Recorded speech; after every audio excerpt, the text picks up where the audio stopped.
Oui, je vous écoute, bonjour. Parce qu'on voit carrément du bien, les bateaux Bien, j'ai la grande qui vient de se libérer. Il y avait un plaisance devant moi, donc je sais pas si...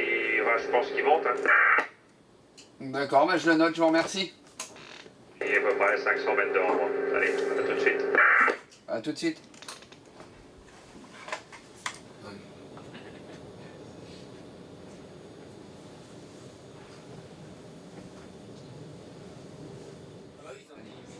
C'est des bateaux qu'on voit régulièrement. Là, il va à Nanterre. Ici, on peut voir où il est parti. Ah, c'est le cahier de l'éclusier. Le cahier de l'éclusier, ouais. On a toutes les informations concernant le transport. On a souvent aussi la longueur du bateau. Donc là, on sait qu'il fait 80 mètres.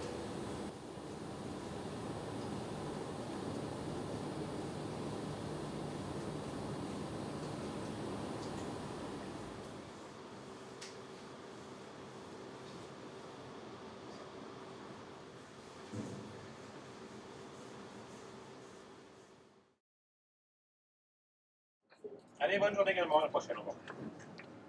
Alors, château. C'est quelque chose à notre jour.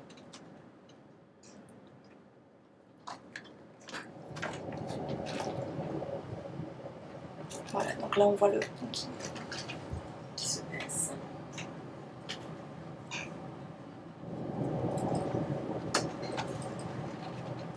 Et là vous allez voir la circulation qui va reprendre.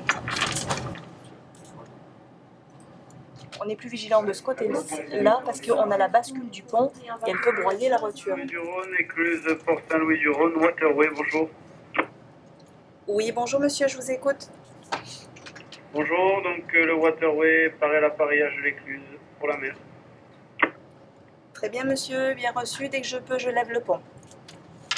Allez, ok, reçu.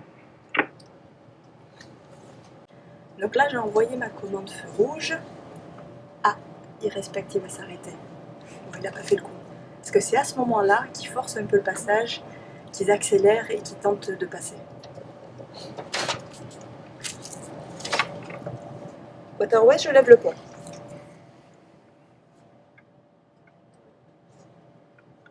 Je regarde qu'il enlève correctement ses amarres. Normalement, il ne peut pas passer entre le bateau et le bas-joyer. Le bas-joyer, c'est la partie où il est en train de marcher. Je le surveille quand même, on ne sait jamais.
Personne n'a besoin de dire tiens on va enlever les aiguilles là-bas, on va faire l'arbre là-haut. Non, non, non, non, non. Une bonne équipe, ça se passe. Enfin, c'est instinctif quoi.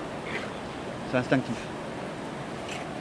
Et donc quand ça gueule sur un barrage, c'est qu'il ne fonctionne pas. Ou alors c'est que la tronçonneuse ne démarre pas. Par contre, c'est vrai qu'on voit les saisons sur un barrage. Parce qu'il y a les troènes qui passent aussi. Les coupes de printemps ou à l'automne, les troènes. Quand tout le monde taille ses troènes, on les a dans le barrage, on sait que c'est l'automne. Et puis il y a une fois, c'est une. Après, on a les sapins, on sait que c'est Noël. Les meules de foin aussi, c'est terrible. Voilà, les meules de foin. Ça, c'est Les grosses meules rondes. Mais je crois que le pire d'un barrage, c'est un matelas. Ah, quand il est bien entouré sur la ferme. Parce que quand on croche dedans, c'est très élastique, il ne monte pas, il s'accroche dans les ferrailles, et il faut l'avoir morceau par morceau. Ça, c'est une galère.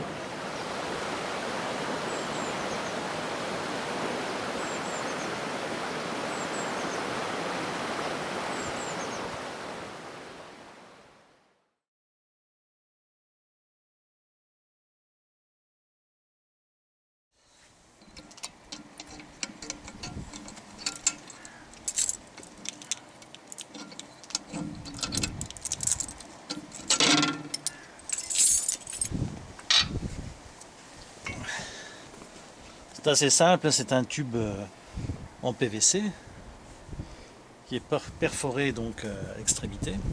Et puis on descend la sonde à l'intérieur pour mesurer donc la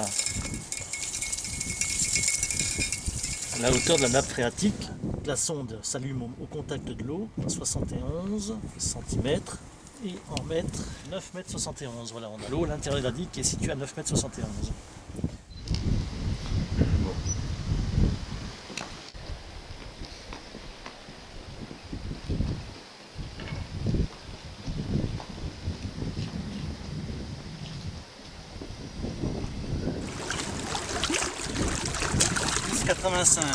J'ai 5 cm de surcote.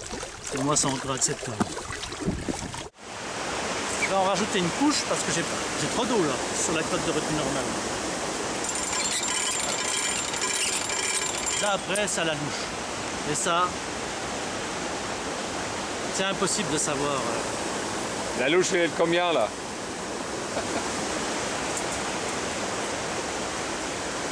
« 2 cm. C'est une louche de 2 cm. C'est une louche de 2. On va mettre une grosse louche.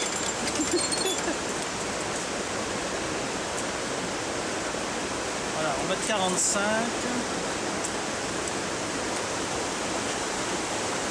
Je sais que j'ai une branche qui est passée dans la vanne. Elle est passée, c'est bon, elle ne bloque pas la vanne. 32.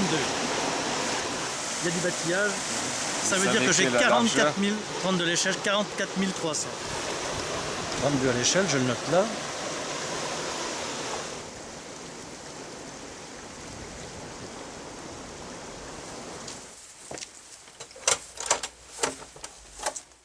Là, j'ai ce qu'on appelle le journal d'intervention du barrage. Alors, là-dessus, je note toutes les interventions que j'ai réalisées, 0,32 cm, ce qui correspond à 44 300.